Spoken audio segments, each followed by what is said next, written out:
Hello, my name is Luxiama and I'm here with Emilia and I'm going to be interviewing you about a situation that has changed your life and that was difficult for you to go over.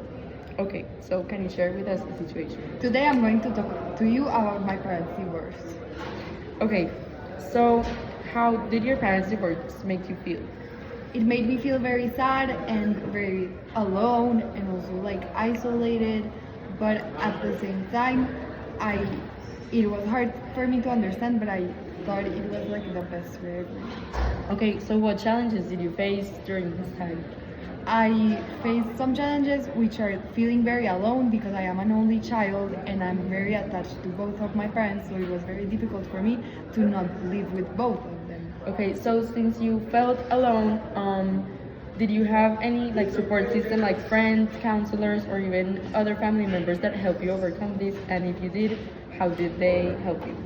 I did have all of my friends very present in this hard situation, and also my grandma and my grandpa were very present, and like also both of my parents, they really helped me to overcome this situation, and it was very meaningful for me to be surrounded by lots of people so I didn't feel that alone. Okay, so what were the most important skills that you had or that you lacked during this time of your life? One very important skill I had is being like very conscious of the situation and not taking it in an immature way. And I lacked empathy, which is something I learned later how to have.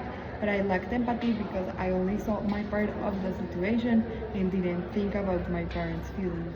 Okay, so do you feel that your lack of empathy later maybe became a valuable lesson, or what did you learn of that? Of course, I now believe I am a very empathic person because I have learned to always see the other person's perspective, because it's important to see both parts' feelings, so I always take into account that.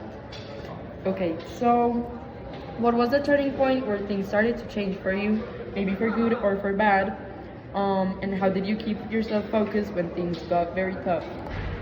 The turning point when things started turning bad is when my dad moved out of the apartment, because that was like definitive and I knew that I would never live with both of my parents again. So that turned to a very tough situation where the only thing I did was like talk to my mom and talk to my dad, and also see my dad in weekdays, which is something I do now. So do you feel that like seeing your dad in weekdays and spending time with both of them has helped you go through this in all this time? Of course, because my biggest fear was losing one of my parents, and by seeing them both in weekdays and sleeping at each houses, I feel very connected to them. Okay, Emilia, thank you for sharing your story. Thank you for listening.